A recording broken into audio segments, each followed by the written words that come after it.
Voilà, donc ça enregistre, c'est à vous. Eh ben, d'abord, je voulais vous remercier de me donner l'occasion de faire ce témoignage parce que ça a une valeur pour moi que vous imaginez pas, honnêtement. C'est plus pour que ça serve. Mon histoire, je la connais, je ne suis pas là pour la célébrité ou je sais pas quoi. Je pense que ça peut servir pour les patients, pour les familles et pour certains médecins parce que j'ai une histoire classique de chez classique. J'ai une famille avec aucun problème. J'ai eu une enfance où on avait de l'argent, de l'amour. Il n'y a absolument eu aucun souci. Il y a zéro traumatisme, ni de près ni de loin. Et ça m'a pas empêché d'être diagnostiqué type 2 au sens médical le plus net du terme, hein. C'est-à-dire qu'il y a eu 15 ans de retard, il y a quasiment que des phases dépressives. Les phases hypomane, elles passent inaperçues. En fait, quand je suis en phase hypomane, je suis un connard, hein. Je suis quelqu'un de encore plus sûr de moi que je peux donner là comme impression. Je sais tout, j'interromps les gens, tout le monde est bête. Et c'est pas du tout agréable comme phase. Et donc, il y a pas mal de clichés, je trouve, que moi, j'aurais un peu enfreint, et la norme, c'est ça. Donc, je pense que c'est important un peu pour pas mal de personnes.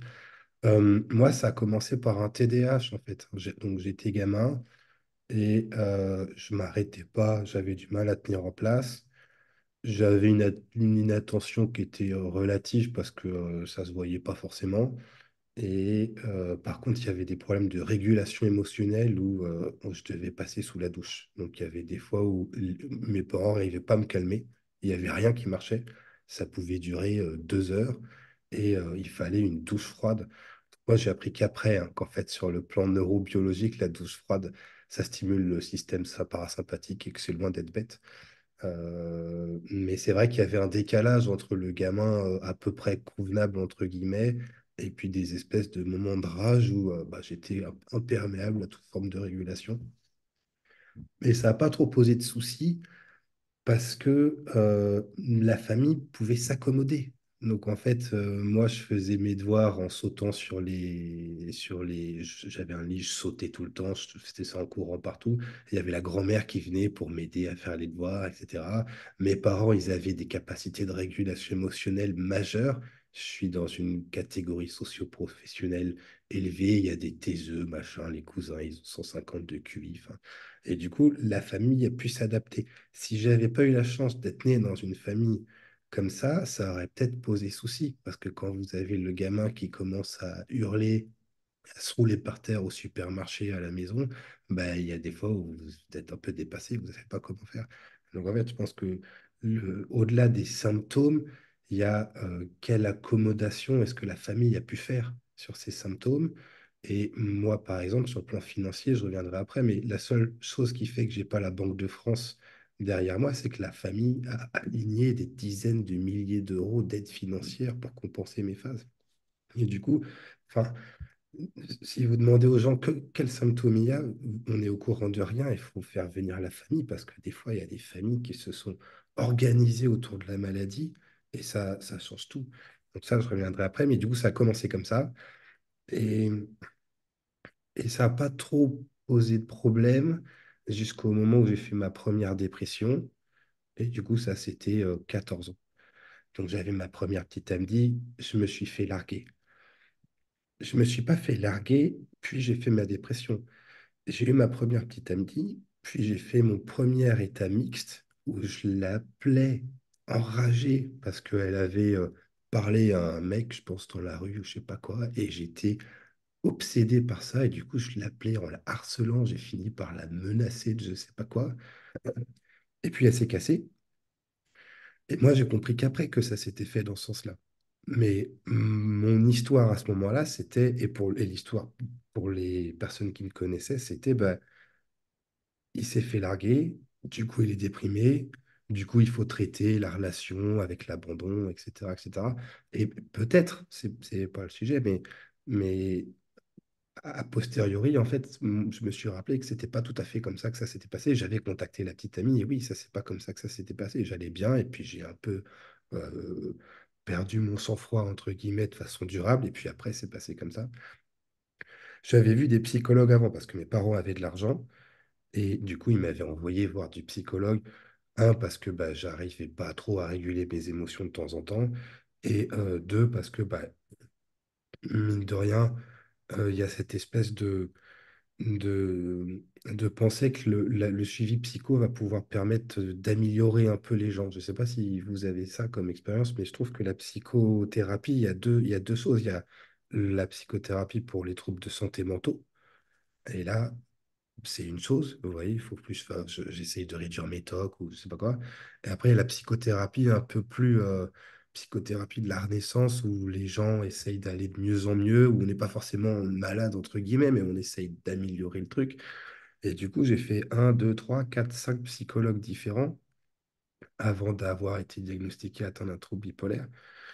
Et avec le recul, c'est vrai que moi, si je suis psychologue et que j'ai quelqu'un qui vient pour des symptômes dépressifs et dans la famille, le père est bipolaire, la tante est louche, il y a des suicides, des pendaisons, il y a quelqu'un, il y a une femme qui s'est pendue et qui a mis le feu en même temps. Enfin, je ne sais pas si vous imaginez le truc. Il y en a un, on a appris qu'il avait sauté d'une falaise, mais enfin, c'est une famille, c'est surréaliste, hein. Ça a juste sauté une demi-génération, mais sinon, à chaque étage, eh ben, c'est extrêmement louche. Et c'est vrai que je pense que si les psychologues étaient formés, c'est quoi les antécédents familiaux?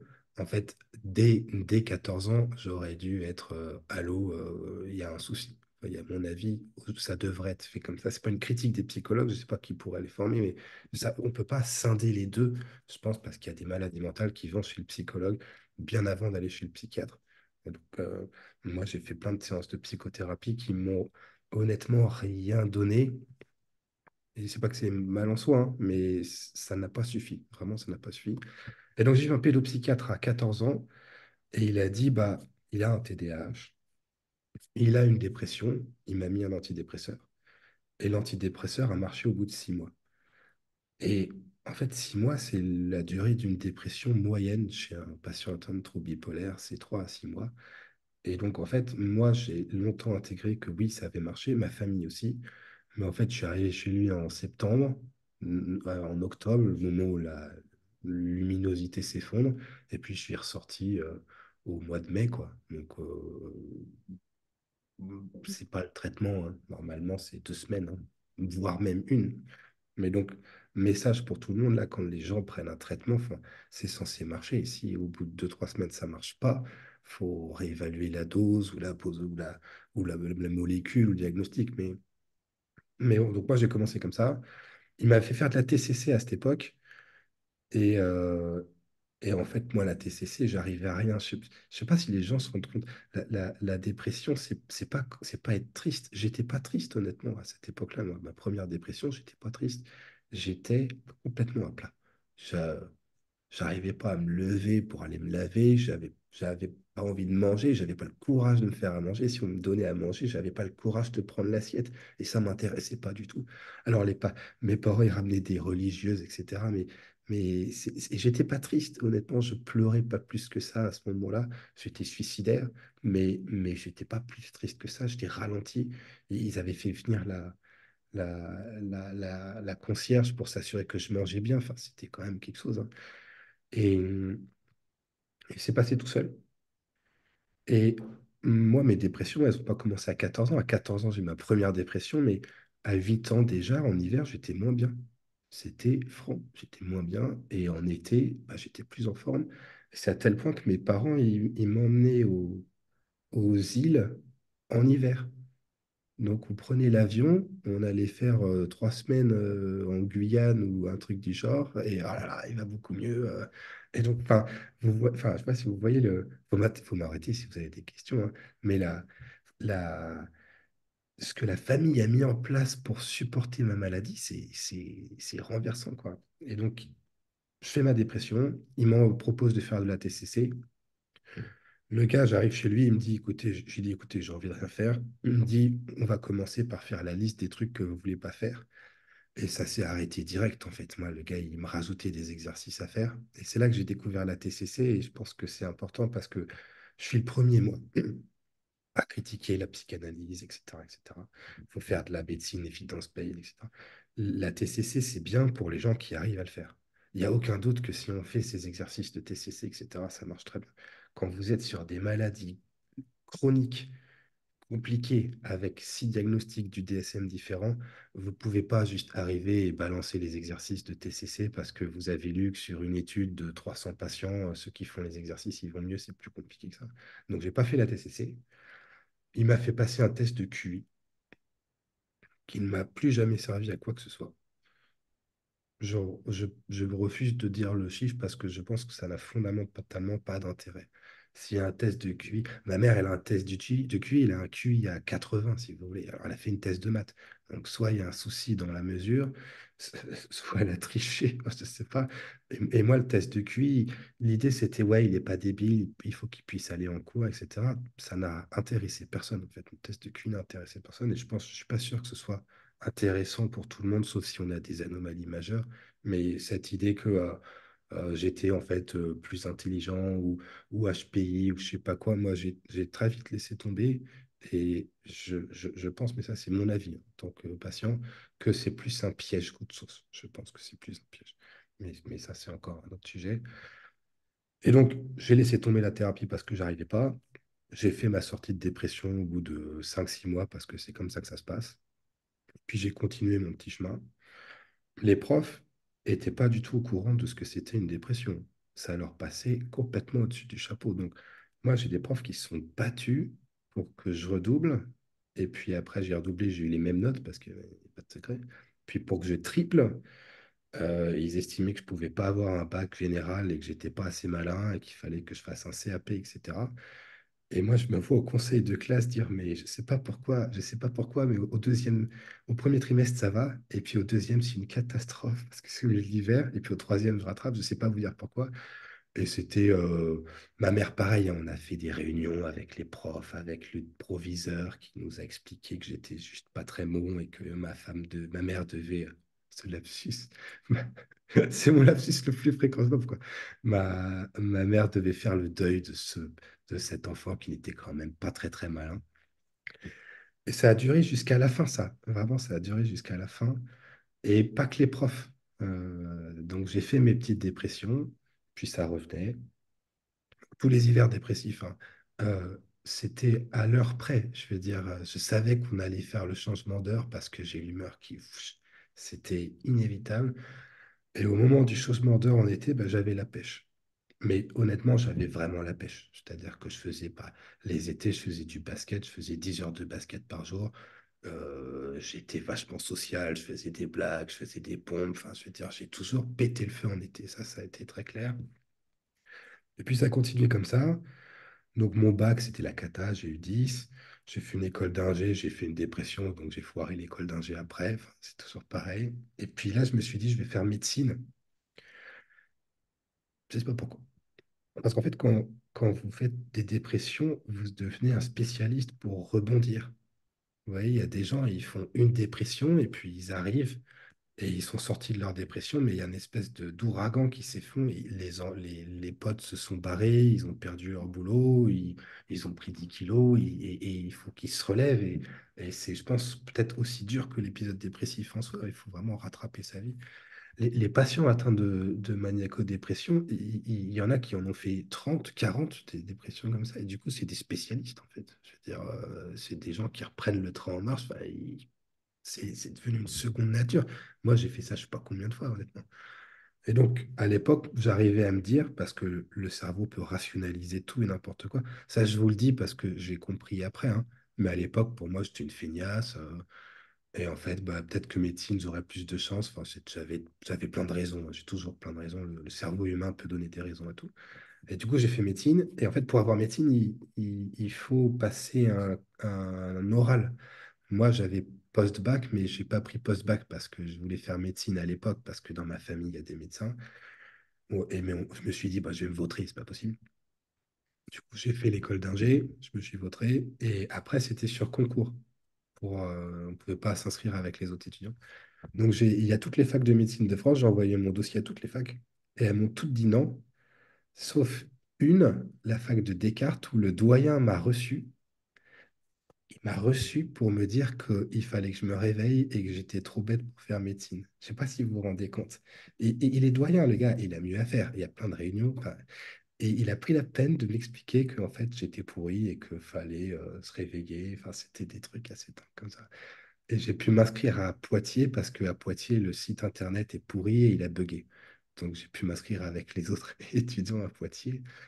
Et quand je m'inscris, devant le mec pour finaliser l'inscription. Il me dit, bah, vous avez rien à faire là, ça a bugué. Et là, il y a un type qui passe derrière. Et je sais pas qui c'est, franchement. Si un jour il m'écoute, je le remercie. Il a regardé, il a dit, oui, bah, vous êtes le profil, on s'en fout, vous avez qu'à le valider. Et c'est un mec comme ça qui m'a un peu sauvé la vie, je pense. Et donc, les héros ne portent pas tous de cap. Vous voyez, il y en a qui sont pas connus, il y en a, ça se fait dans. Donc, j'ai fait mes études, comme d'hab, dépression sur dépression. L'hiver, zéro. Et donc, je faisais tout en 3 semaines au mois de mai. J'ai tout fait comme ça. Donc, j'étais un très mauvais médecin, hein, honnêtement. Moi, je passais 60% de mon temps dépressif. C'est-à-dire, c'était de octobre jusqu'à mai. Et puis après, il faut en sortir. Et donc, concrètement, je ne sais pas calculer, mais ça doit faire 50-60% du temps.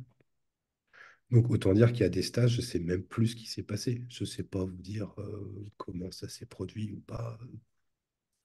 Donc, mes dépressions, elles étaient nettes. Et mes phases hautes, elles se sont précisées petit à petit et j'ai été de plus en plus odieux. Et donc, j'étais furieux. Moi, mes vrais symptômes, c'est que je suis furieux. C'est une rage qui me fait trembler rien que d'en parler. Enfin, j'ai humilié des personnes quand j'étais haut, que j'avais pas assez dormi. Enfin, c'est terrible. Mais du coup, j'avais un pote. Et ce pote, il m'a suivi. Donc, c'est bizarre hein, d'être pote avec quelqu'un pas équilibré parce que au mois, au mois d'octobre, vous le voyez plus. Vous lui proposez des trucs, il fait ouais, bof, machin. Je le vois encore me regarder et me dire, mais mec, des fois, t'es tellement ralenti, je comprends même pas ce que tu veux dire. Et puis, au mois de mai, c'est parti. Viens, on va faire du sport, machin, bidule. Alors, faut suivre, hein. Et donc, ça, c'est sympa, sauf que à force, les périodes d'été, le patient, il est moins sympa, il était plus énervé. En tout cas, moi, c'était ça. Et du coup, en fait, ce pote, il y a un moment où il a dit, bah, stop. C'était honnêtement une histoire d'amour. Je veux dire, c'est un mec qui me faisait rire. C'était incroyable. Et c'est une relation qu'on n'a jamais pu réussir à rattraper. Je me suis pointé, hein. Je me suis pointé un peu plus tard en disant, ouais, bah, j'étais bipolaire en fait, donc c'est ça et ça. Et je pense qu'il voulait hein, aussi que ça se rattrape, mais ça s'est pas fait. Et ça m'a servi. Je pense qu'il y a des patients qui doivent savoir faire le deuil de certaines relations. Il y a des relations qui sont trop abîmées, qui ne peuvent pas être réparées. C'est comme ça. Ça fait partie, je pense, des symptômes de la maladie. Je ne dis pas qu'il faut laisser tomber, mais que pour toutes les relations, hein, mais ça atteste un peu de la gravité, je pense, de ce que les gens peuvent vivre quand on est externe à tout ça. Donc, je fais mes études de médecine. Euh, je continue à avoir des psychologues de temps en temps. Donc, au total, j'en ai vu 6 ou 7. Je me mets en couple avec une personne qui tombe amoureuse de moi en été, et puis qui l'aura bien décrit, qui dit j'espérais la fin de la phase chaque année. Vous voyez, donc elle était avec moi pour les 4 mois heureux en été, et puis le reste du temps, bah, le temps que je me remette et que je m'en sorte, bah, c'était ça. Donc elle est restée avec moi et je refais une phase dépressive où là, c'était plus trop possible. On avait moi je m'en souviendrai toujours, vous couperez ou pas, mais on avait un train qui, qui est passé. Alors je suis un peu émotif, mais ça c'est normal, hein. C'est pas que je suis pas stable, vous inquiétez pas, mais on avait un train, j'étais en stage, c'était au milieu de l'hiver, on avait un train qui passait et je voyais ce train et c'est vrai que je sais pas vous dire pourquoi j'ai pas franchi le pas, honnêtement, je sais pas vous dire. À ce moment-là, je me souviens même plus de ce qui s'est passé. Je sais même pas si j'ai pas eu un appel, je sais pas quoi, mais je me souviens de ce moment et c'était plus faisable, quoi. Donc, je suis arrivé chez un psychologue psychanalyste. Euh, et donc, je lui dis un truc qui, honnêtement, est textbook, quoi. C'est-à-dire que je me pointe et je dis, ah putain, je comprends pas parce que là, je vais pas bien, j'ai pas faim, machin. Alors que cet été, je pétais la forme, j'ai acheté un appareil de muscu, j'ai fait un prêt étudiant, je dormais pas, enfin, c'était la forme, quoi. Et du coup, en 10 minutes, hein, elle me dit, bon, ben, monsieur Sikora, là, faut voir vous faut des médocs, hein, donc vous allez aller chez mon collègue, là, parce que moi, je gère pas ça du tout.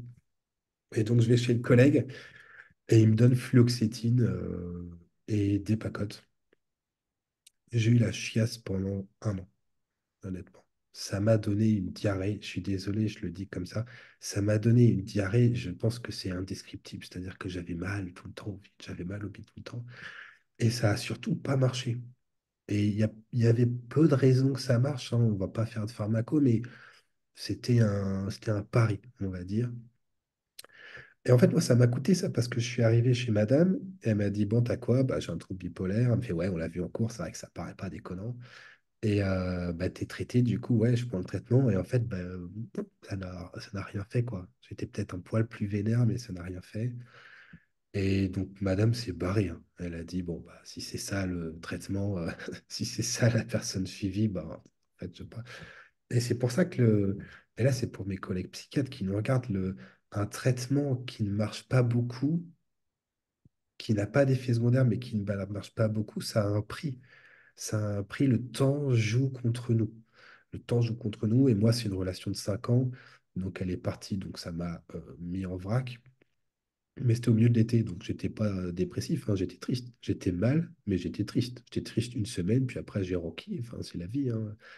Mais enfin, je veux dire, quand vous regardez dans les études, etc., vous voyez que ce qui s'est passé pour les gens qui ont pris le traitement. Ils restent dans l'étude et puis on voit si ça marche ou pas. Il y en a qui sont barrés. Il y en a qui sont barrés. Et dans les gens qui sont barrés, on ne sait pas ce qui s'est passé du tout sur ces gens-là. Et du coup, la médecine fondée sur les études randomisées, là, c'est bien, mais ça a des limites. Mais je crois qu'on en parlera après ça. Donc je fais mon diagnostic.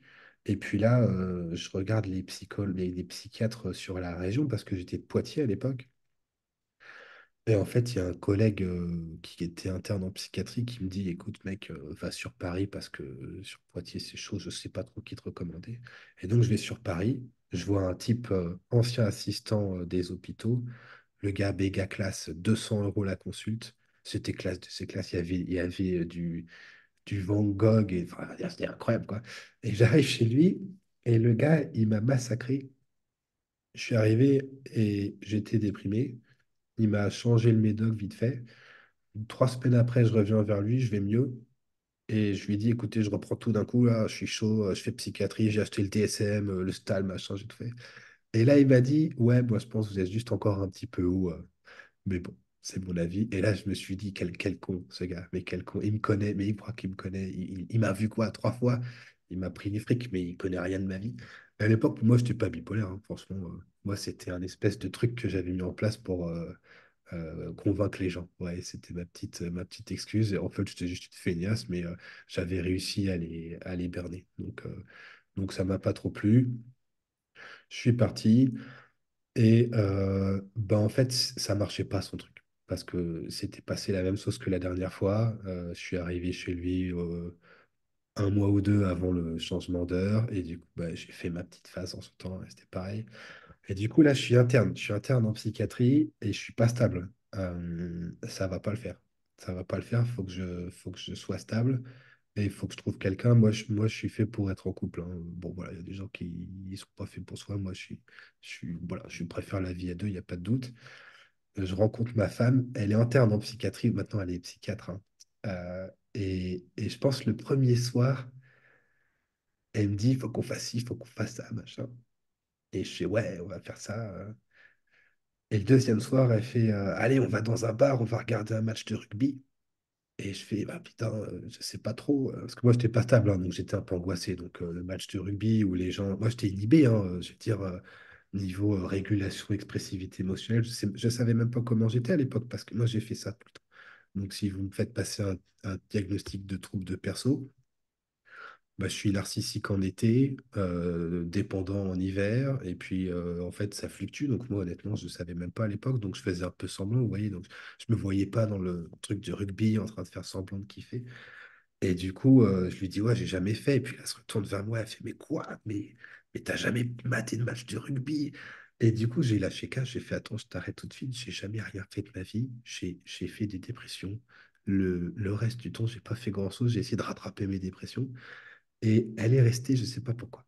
Je sais pas pourquoi, mais vous voyez, j'étais cash direct, je me voyais pas mentir, faire des machins. J'ai des patients qui mentent comme ça, moi j'ai des patients où, et votre conjoint, il en pense quoi? Bah, je lui dis pas, j'ai peur qu'il me juge et tout, je sais pas comment ils font.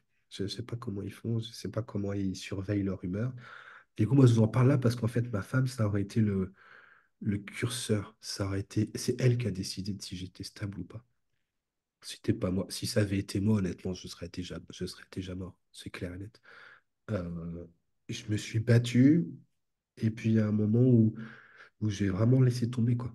Je me suis dit que j'avais aucun pouvoir. C'est dans les alcooliques anonymes, c'est les premières étapes, je sais pas si vous connaissez un peu, en fait, ça marche vachement bien pour l'addiction, les alcooliques anonymes. La première étape, c'est de se, de rendre les armes, en fait. Vous vous abdiquez, vous acceptez le fait que l'alcool est une puissance supérieure contre laquelle vous pouvez rien faire.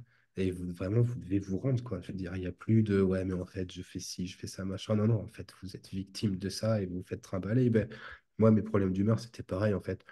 Quand j'étais bien, je me trouvais dépressif. Quand j'étais odieux, je me trouvais angoissé. Quand j'étais dépressif, je me trouvais juste un peu lent. Enfin, j'étais incapable de dire comment j'étais. Du coup, j'étais incapable de dire comment ça marchait ou pas. Et donc, il y a un moment où j'ai fait, bah, je la suis, quoi. Donc, c'est elle, hein. Il faut que les patients se rendent compte de ça parce que sinon, c'est impossible de bosser, honnêtement. C'est ingérable. Le cerveau est une machine à rationaliser. On sait faire que ça, honnêtement. Horreur du vide. Et moi, j'ai des gens qui font des dépressions depuis 20 ans qui viennent me dire que ouais, je suis déprimé parce que ci, parce que ça, mais ça n'a aucun sens, aucune réalité scientifique, ni rien. En fait, moi, je peux vous expliquer tout. Regardez là, si vous m'arrêtez pas, je peux parler pendant 6 heures sur pourquoi j'étais déprimé. Et il faut que les gens se rendent compte de ça, il faut que les psychiatres se rendent compte de ça, qu'on ne peut pas suivre les patients sans que la famille soit convoquée à un moment. C'est pas possible. C'est impossible de faire ça. C'est pour moi une faute professionnelle. Je veux dire, à la pharmacie, on pourrait mettre ça en place. Vous imaginez, au lieu de faire des scandales sur les citalopram qui augmentent le QT de 6 millisecondes, là, on pourrait dire, bon, ben, quand est-ce qu'il a vu votre conjoint la dernière fois? Paf, c'est fini. Enfin, je m'égare. Et du coup, j'étais pas stable. Et là, autant j'ai pu essayer les psychologues avant, et honnêtement, je me suis un peu fait une idée, ça ne marchait pas pour moi. Et je suis passé de l'autre côté, j'ai fait les psychiatres. Donc là, c'est vraiment la deuxième période de ma vie où je deviens interne. Je suis passionné de la psychiatrie, hein. Moi, c'est vraiment une obsession, honnêtement. Je pense que c'est plus qu'une passion à ce stade. C'est presque malsain, ma femme pourra vous le dire. Il y a des fois où je fais semblant d'être constipé pour finir un article dans les toilettes. Enfin, c'est vraiment un truc qui, c'est plus et ce serait trop. Et je pense que ma femme dirait qu'on est déjà un peu dans le trou, mais bon. Et donc, je suis interne en train de bouquiner à droite à gauche des trucs et des machins, mais je suis pas stable et je me dis que la baffe va revenir. Le début d'internat, c'est en novembre. Je veux dire, c'est déjà pas très bien parti. Et donc, je fais des psychiatres. Et j'ai fait un, deux, trois psychiatres qui m'ont moyen chauffé, honnêtement. Parce qu'en fait, là, il y avait un décalage. Moi, j'avais fait ma petite phase haute pendant l'été. Donc, mine de rien, le STAL, le DSM et des bases de neurobio, je les avais. Quand je suis arrivé chez le psychiatre et qui m'a dit, on va vous mettre un autre antidépresseur parce que je pense que ça peut marcher, j'étais vite refroidi, quoi. Ouais. Donc, j'en ai fait un, deux, trois. Ça l'a pas fait. Et il y a le professeur avec lequel j'étais en tant qu'interne, qui est une personne incroyable. Je ne dirais pas le nom, mais qui a jamais douté du fait que je pouvais bosser en tant que psychiatre. Quoi qu'il se passe, je veux dire, quoi qu'il se passe. Et du coup, qui m'a envoyé voir un autre professeur. Et puis, lui qui était bien, mais il y avait un problème avec les effets secondaires. Il y avait un souci. Donc, on a essayé l'Abilify. Donc, c'est l'aripiprazole, c'est pas l'Abilify. Parce que l'Abilify, moi, quand j'entends ça, j'ai envie qu'on m'Abilify toute la nuit. Mais l'aripiprazole, c'est moins sexy. Et j'ai essayé l'aripiprazole. Et l'aripiprazole, c'est bien parce que la tolérance n'est pas trop mauvaise. Ça marche pas trop en moyenne, mais la tolérance n'est pas trop mauvaise. Donc, c'est une première rentrée et c'est pas grave. Il faut bien prescrire un truc. Et j'ai découvert l'acathisie. Euh, et ça, je sais pas, vous en avez sûrement parlé dans la chaîne YouTube, mais je me souviens que j'étais en stage et je voyais le médecin voir des patients et entre chaque patient, je me levais pour faire un tour de couloir. Et puis la professeure, la médecin, la senior qui me dit, bah, qu'est-ce que tu fous? Bah, j'ai de la captisie, putain. qui me dit, va voir ton psychiatre. Et je me disais, mais non, parce que si je dois y aller, il faut que je fasse 1 heure de route. Et 1 heure de route sans me lever, je ne sais pas comment je vais réussir à faire. J'étais en larmes. Enfin, c'était une masse, c'était un massacre. Quand vous avez de la Catizac, de la Abilify, faut agir vite. Ça ne sert à rien d'attendre 3 mois, ça ne va pas passer, hein, ça va pas passer. Donc bon, je lui dis, ça passe pas. Je me fais le lithium. On essaye le lithium. Je pissais 3 litres la nuit. La nuit. Donc 3 litres la nuit. Donc ça, c'est 6 litres la journée, hein. 3 litres la nuit, vous vous levez pour pisser. L'humeur commence à se dégringoler à vitesse grand V, quoi. Donc j'attends. Et puis j'appelle un néphro qui me dit arrêtez ça tout de suite. Bon. Et puis on fait deux, trois trucs comme ça et ça marchait pas, quoi. Ces médocs, je suis désolé, ça marchait pas. Il n'y a rien à faire, ça marchait pas. Et ça marchait pas parce que il y a un décalage entre ce que vous avez dans les études et ce que vous avez dans la vraie vie. Le patient qui a fait, je sais pas, 20 dépressions, qui est à moitié mixte quand il est haut, qui fait des cycles rapides, machin, avec des suicides à droite à gauche dans la famille et d'alcoolisme. Euh, L'Abilify, c'est optimiste. C'est bien, mais c'est optimiste. Vous pouvez pas, je vous revois dans 3 mois, on attend de voir ce que ça donne. C'est un poil optimiste, à mon avis. Et en fait, j'ai fini une fois par pas aller à ce rendez-vous. Et parce que, en fait, ce qui se passe, c'est que j'avais peur de me foutre en l'air sur le chemin parce que moi, mes idées suicidaires, c'est avec des objets movibles. Je sais pas pourquoi. Donc, c'est des trains ou des voitures, mais sur l'autoroute, vraiment, je ne le sentais pas. Et en fait, il m'a envoyé un message. Donc, j'ai pas osé pour rappeler, parce que quand vous êtes déprimé, vous osez pas. Puis, alors, je veux dire, c'est pas normal, hein, on est d'accord. Il y a pas de place en psychiatrie, les rendez-vous sont chers. Donc, quand vous avez un professeur qui vous reçoit, si vous y allez pas, au moins vous vous excusez. C'est la moindre des choses. J'ai pas osé. Et il m'a envoyé et c'était bien parce que il m'a envoyé un message 3 mois après en me disant, vous savez, euh, le problème, c'est que vous pensez que vous êtes meilleur que les autres et c'est pour ça que vous êtes malheureux et ce qui vous arrive est mérité. Et ça n'a rien à voir avec les médocs, etc. Et là, ça a été une révélation parce que je me suis dit, bah, faut que je me soigne moi. Il n'y a pas 36 solutions, il faut que je me soigne moi. À la décharge de ce professeur, quand j'étais en stage, moi, j'avais un trouble bipolaire. Et il n'y avait pas de doute. Il y a des gens où c'est pas clair, honnêtement. Malheureusement, c'est pas si clair que ça. Moi, je pense que c'est aussi franc qu'une insuffisance cardiaque gauche. Mais il y a des patients où c'est pas clair. Oui, des patients, ils sont un peu psychotiques, alors on sait pas trop. Il y a des consommations de produits, il y a des troubles de perso, il y a des phases qui ressemblent pas à grand-chose, c'est pas clair, on sait pas trop. Et, et le trouble bipolaire, il faut de la pharmaco. Et il faut de la pharmaco, je suis désolé. Alors ça, c'est mon avis, mais sans médoc, c'est vachement dur. C'est vachement dur. Alors, vous pouvez faire des études où quand les gens dorment mieux et mangent mieux, ils arrivent à mieux gérer, il n'y a aucun doute sur ça, mais il y a des familles, il y a des patients où sans médoc, c'est une catastrophe.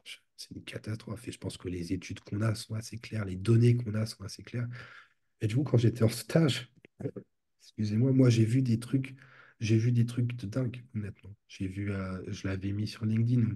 J'ai un patient bipolaire qui avait été mis sous Risperdal. Et sous Risperdal, c'est presque 80% des problématiques de libido qui surviennent. C'est fréquent de chez fréquent. Enfin, et le patient, il avait vu son médecin traitant et il avait dit, je veux arrêter le Risperdal, j'en peux plus. Le médecin traitant, il ne peut pas arrêter. C'était une injection en plus, il ne sait pas quoi faire, le médecin traitant. Et il ne pouvait pas être vu au CMP, il y avait de l'attente au CMP de toute façon. Et du coup, il a fini par arrêter ses traitements et il était complètement décomposé. Il avait pris l'autoroute en sens inverse. Et il était arrivé chez nous et franchement, on ne comprenait rien à ce qu'il disait, sauf le moment où il disait, et il tapait du poing sur la table, il disait, je bande pas, je bande pas, je bande pas.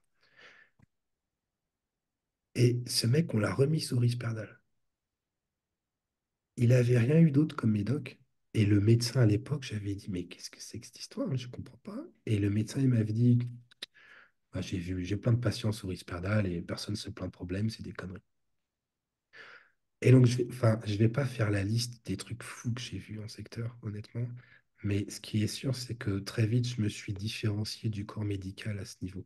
Vous voyez, j'ai décidé que mon expérience suffirait pas, que j'étais obligé d'aller chercher des infos à droite, à gauche, et que je refusais de voir ce dont j'avais pu être témoin lors de mes stages.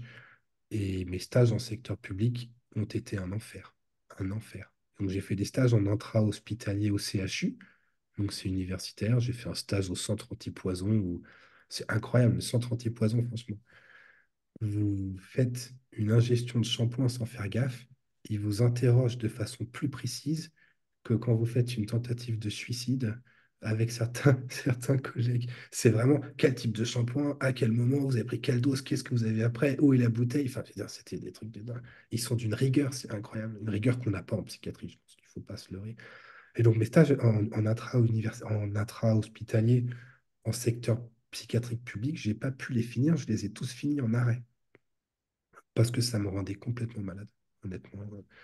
J'ai jamais su, je pourrais pas vous dire, hein, si j'ai pas pu les finir parce que j'étais pas équilibré, parce que j'ai été livré qu'après, ou si c'est parce que intrinsèquement, j'ai été trop concerné pour pouvoir finir. Mais c'est sûrement un mélange des deux, hein, mais j'ai pas pu les finir, ces stages. Donc, je me suis soigné moi-même. J'ai une ordonnance que mes confrères ne peuvent pas renouveler parce qu'ils connaissent pas. C'est pas de leur faute, c'est pas dans le Vidal. Vous m'entendrez râler sur le sujet, je vous épargne le truc, mais c'est hors AMM et je peux pas faire autrement. C'est pas que je veux pas, c'est que je peux pas faire autrement. Et du coup, chaque fois que je parle de ça, parce que je parle de mon trouble bipolaire, moi, c'est ma plus grande fierté, honnêtement. C'est le truc dont je suis le plus fier. C'est d'avoir réussi à maîtriser ça. Alors, c'est des sacrifices, hein. Je mange toujours à la même heure, je me couche tous les jours à la même heure. Mais quand j'avais 10 ans déjà, j'avais des potes qui venaient, viens, on joue aux jeux vidéo, Michael, et j'étais là, non, je vais être défoncé après, c'est pas la peine. J'avais 10 ans, je sais pas si vous vous rendez compte, ça fait 20 ans que je sacrifie ma vie, qu'à 11 heures, je suis couché, que je fais chier ma femme à chaque fois, viens, on rentre, machin. Enfin, c'est-à-dire, je touche pas d'alcool. C'est pas parce que je suis fort, c'est que j'aime pas l'alcool, ça me fait rien. Je touche pas à les cloches, machin. Enfin, c'est-à-dire, c'est des sacrifices constants, mais je pense que, enfin, je m'en cache pas. Et ça s'est aussi fait parce que je dis aux gens, bah ouais, je suis bipolaire, pourquoi t'as pas fait ça? Bah, j'étais en dépression, machin. Et je le dis comme je pourrais dire que j'ai une polyarthrite rhumatoïde, je sais pas quoi. Et au début, ça me mettait mal à l'aise, hein. Mais maintenant, ça fait partie de ma vie de façon intégrante. On voit des gens qui témoignent, rémission de cancer, etc. Je fais aucune différence. Je fais aucune différence, honnêtement. Et je vais plus loin quand je regarde, je me vois, quand je revois le pont là, et que je me dis que, bah, parce qu'on a un deuxième enfant qui est arrivé là, que je me dis que bah, mon deuxième fils va naître, etc., etc., et ben, je regrette pas de m'être battu. Vous voyez, je regrette pas une seconde de m'être battu. Et je pense que c'est ce que j'essaye de dire aux patients quand je peux, parce que des fois, on a besoin de temps. Il y a des patients, ils arrivent chez vous, ils en sont à leur 30e épisode. Ils n'ont pas 3 ans devant eux, là. Il faut que vous trouviez un truc qui marche, et vite, parce qu'ils ont une corde à la maison. Et de pouvoir donner un peu d'espoir à ces patients, en attendant que le médoc marche, peut-être, bah, c'est un des trucs qui me sert. Donc c'est vrai que ça me sert pas mal. Donc j'ai fait mes propres médocs. J'ai pris de la kétiapine au début. Je le dis, je pense que c'est essentiel. Ça marche. Ça m'a donné une faim obsédante. Une faim absolument obsédante. Je me levais la nuit pour manger. Je ne pensais qu'à bouffer. Je pensais qu'à bouffer. J'ai pris 10 kilos, mais j'avais pris 10 kilos avec le débacode. J'ai pris 10 kilos avec machin. Moi de base, je suis tout maigrichon. Je fais 70 kilos. Là, je fais 95. Mais euh, c'est même pas sur le point, en fait. C'est que je pensais vraiment qu'à ça, quoi. C'était une faim, je ne pouvais plus m'arrêter de manger. Et du coup, j'ai pris de la metformine, mais j'ai découvert ça qu'après. Découvert ça après. Et aujourd'hui, avec de la metformine, bah, je peux manger correctement. C'est-à-dire que je peux me faire un plat qui prend du temps à cuisiner sans me taper un paquet de gâteaux parce que j'ai trop faim avant, quoi. Et donc, en fait, j'ai fait mes épreuves avec des trucs hors AMM. Donc, c'est des trucs où il y a des milliers de patients, des dizaines d'études. Donc, c'est pas la colchicine de monsieur, notre confrère, dans le Covid, hein. C'est pas un truc de nulle part. C'est juste qu'en France, les études s'arrêtent aux frontières et il faut tout refaire en français. Sinon, c'est considéré comme pas existant. Donc, ça, pareil, je vous évite, ça ne s'arrête peut-être pas tout le monde. Mais je me suis stabilisé comme ça. Ça m'a coûté, j'ai 45 000, 50 000 € de dette, je pense. Je, je pense que si je n'avais pas eu cette famille-là, j'aurais été à la rue, honnêtement. Lors de mes phases hautes, J'avais fait de la musculation. À un moment, j'avais ramené plus de 2 tonnes de poids de musculation dans mon studio qui était au 6e étage. On était au-dessus de ce que pouvait supporter le sol. Si vous voulez, ça aurait pu être une catastrophe n'importe quand, en fait. Je veux dire, je, je, je- donc, en fait, moi, c'est ça, là. Ma maladie, ça aura vraiment été des problèmes d'abord d'attention et de concentration et des problèmes de régulation émotionnelle. Vraiment, j'arrivais pas. Quand ça décollait, ça ne s'arrêtait pas. Et puis, ça a été des dépressions qui étaient, mais c'était clockwork, quoi. Je veux dire, vraiment, c'était une dépression mini par an. Tac, tac, tac, il n'y avait rien à faire. Et puis, au fur et à mesure du temps, il y a eu des phases un peu mixtes, un peu machin. Mais vous voyez, moi, mes phases hautes, je me vois me lever la nuit pour acheter des costumes en cachette. Des costumes, vous me voyez, j'ai des costumes Calvin Klein et tout, j'ai des trucs, mais j'ai jamais mis ça de ma vie, quoi. J'ai jamais mis ça de ma vie. Et, et j'ai toujours eu quelqu'un pour me dire, ouais, mais en fait, c'est qu'en fait, t'es pas vraiment un trouble de l'humeur, c'est qu'en fait, t'es un peu une feignasse, ou en fait, t'adores les costumes inconsciemment, etc. Et j'ai toujours eu quelqu'un pour faire ça. Et dans mes stages, à la fin du stage, quand je disais je suis désolé, parce que j'étais franc, moi, et à la fin du stage, on me dit, bon, ben, comment t'as trouvé le stage? Et je dis, je suis désolé, j'ai trouvé ça horrible, je suis pas d'accord avec comment ça travaille, je suis pas d'accord avec quoi que ce soit. Et il n'y a pas un médecin qui m'a dit, ouais, c'est vrai qu'il faudrait peut-être qu'on voit ça, etc. Moi, on m'a toujours dit, ouais, mais c'est que t'es pas stable, c'est qu'il faut que tu prennes soin de toi, etc., etc. Et moi, je suis né résilient. Naturellement, je rebondis. J'aimerais bien vous dire que c'est que je suis plus malin qu'un autre, je sais pas quoi, mais je sais. Mais alors, ma mère a toujours cru en moi et s'est pas posé la question une seconde de, en fait, est-ce que je pouvais faire ça ou pas ça. Je pense qu'elle s'est même pas posé la question. Vous voyez, elle a même pas fait le pour et le contre, je sais pas quoi. Elle s'est dit, j'en ai rien à foutre de tout ça. La médecin psychiatre, la chef de service universitaire, là, je pense qu'elle a cru en moi aussi. Alors, je pense qu'elle s'est posé la question, mais elle m'a jamais emmerdé. Elle m'a jamais emmerdé. Et aujourd'hui, je regarde derrière et ce que j'ai fait, j'ai pas douté une seconde.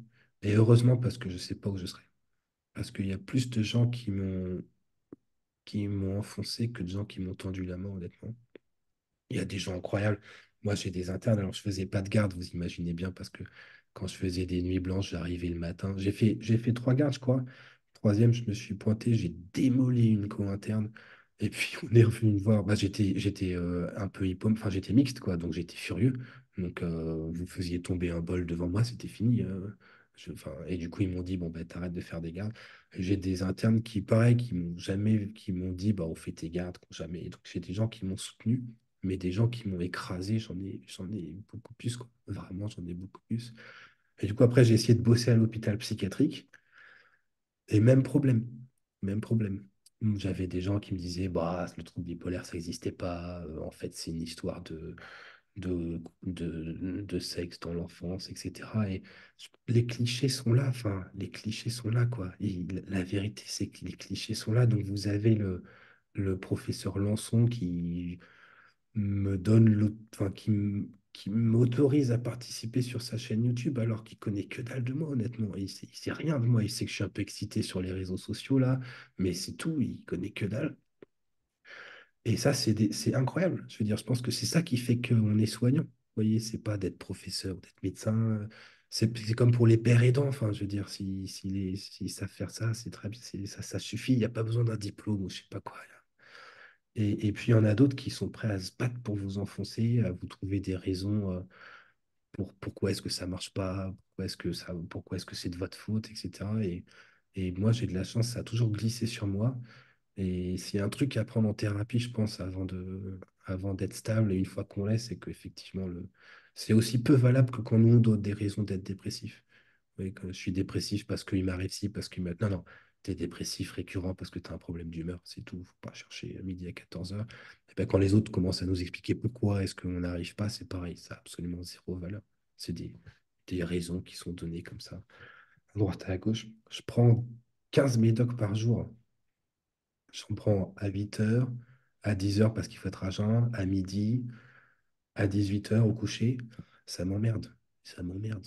Il n'y a aucun doute. Si je pouvais ne pas les prendre, je les prendrais pas. Quand je pars en vacances, c'est le premier truc que je mets dans ma valise. Ça me fait chier. Vous imaginez pas à quel point ça me fait chier. Enfin, peut-être que vous imaginez, mais enfin voilà, ça me fait chier. J'ai essayé de les arrêter deux, trois fois. Je ne l'ai pas dit à ma femme. Elle m'a cramé en 2 semaines. C'est une catastrophe. Elle m'a regardé. Moi, j'étais là. Bon, ça se fait bien. Elle m'a regardé. Elle me dit, t'as pas arrêté tes médocs, toi. Puis la deuxième fois, elle m'a dit, mais elle m'a sauvé la vie, je pense. Elle m'a dit, si t'arrêtes une troisième fois, je me casse. Et elle a pas, c'était même pas une menace, vous voyez, c'était vraiment, enfin, voilà, c'est comme ça, quoi. C'est comme ça, tu le fais, si tu fais ça, il se passera ça. Mais si vous conduisez à 130 au lieu de 80, vous perdez des points sur votre permis, ben, si tu prends pas. Et je les ai jamais arrêtés. Je les ai jamais arrêtés. J'ai réessayé de baisser un petit peu avec elle et bon, bah, j'arrive pas à baisser. C'est fini. Je me fais une idée, mais voilà. Mais j'ai jamais arrêté, mais il marche. Il marche. Donc en fait, c'est plus facile aussi de pas arrêter quand il marche, les médocs, quoi. Et du coup, bah, je pense pas que je suis TDAH, en fait, honnêtement. Je j'ai pas un TDAH, un trouble bipolaire, une hyperthymie, machin truc, mais je pense que j'ai un trouble bipolaire. Et puis que un des symptômes, c'est que bah, j'arrive pas très bien à me concentrer. C'est la même zone qui gère l'humeur aussi, donc il n'y a pas 36 000 solutions. Et c'est pour ça que c'est très hétérogène, parce que quand je suis sur un bouquin de psychiatrie, je peux rester concentré 10 heures, il n'y a pas de souci. Donc en fait, j'ai pas d'hyperactivité au sens strict du terme, et je suis plus impulsif. Quand je suis régulé sous le plan de l'humeur, je suis pas impulsif du tout, quoi. Il y a pas donc, si vous me faites passer le DSM-5, j'ai un TDAH, oui, en pratique, je suis pas sûr. Et le dernier truc, c'est que je suis hyperthymique, par contre. Je sais pas si vous voyez ce que c'est ça. Donc, c'est vraiment les tempéraments, en fait. Vous avez la maladie qui fait ses trucs et ses machins. Et après, vous avez des tempéraments de base. Il y a des gens qui, de base, mon assistant médical, il a ça. Le mec, il fait des astreintes chez les pompiers. Donc, il y a des fois où il est réveillé la nuit, il va sauver des vies, machin. Il arrive, il se réveille à 6 heures, il fait la journée, il fait des chantiers après. En fait, il dort 6 heures par nuit. Il s'arrête jamais. Il s'arrête jamais. Et il est comme ça de base. Il n'est pas hypomaniaque, je sais pas moi. Du coup, en fait, il y a des tempéraments. Les gens sont un peu dépressifs de base. C'est de la dysthymie, il y a des cyclothymies. Et du coup, moi, je suis un peu hyperthymique où ben, moi, je pète le feu. En moyenne, honnêtement, je pète le feu. Et c'est peut-être aussi pour ça que j'ai pas trop de nostalgie des phases où j'étais productif parce que de base, je dis pas que je produis de la qualité, hein, mais je produis des trucs. Vous voyez, là, on va bientôt s'arrêter, mais sinon, enfin, je veux dire, ça peut durer un an. Et je pense que c'est important aussi que les gens aient en tête le fait qu'il y a des tempéraments et machin, et que le trouble bipolaire, c'est compliqué comme c'est pas possible. C'est d'une complexité sans fin. Je dis pas maniaco-dépression pour pas vous faire de temps, mais ma maladie n'a rien à voir avec celle d'autres témoignages. Il n'y a aucun doute. Il n'y a aucun doute qu'il y a un substratum biologique à cette maladie parce que honnêtement, sans médoc, je suis un homme différent. Pas de doute. Et je pense que c'est un truc compliqué et les psychiatres se rendent parfois pas compte d'à quel point c'est compliqué. Et dans les études que j'ai fait, il n'y a aucune façon de se rendre compte d'à quel point c'est compliqué, honnêtement. Et donc, si j'ai un dernier truc à dire, c'est vraiment qu'il faut ramener les familles. Parce que si j'avais pas eu ma femme, je ne serais pas là. Et c'est elle qui ont le dernier mot à chaque fois. C'est elle qui savent si, s'il est hyper timide, qu'il est tout le temps comme ça, ou alors c'est qu'il est un petit peu haut, ou alors c'est qu'il est dépressif, ou s'il a fait 5 cycles. Parce que vous voyez le patient en janvier et en août, il est dans le même état. Il y en a, ils ont fait 5 phases entre-temps, hein. Enfin, et quand vous leur demandez, bon, j'ai toujours été comme ça. Enfin, je veux dire, on n'est pas fiable. On n'est pas fiable, on n'est pas fiable. On n'est pas fiable. Donc, je pense que c'est indispensable que ce soit fait, que ce soit rajouté comme ça. Voilà. Super. Bah, je vais arrêter l'enregistrement.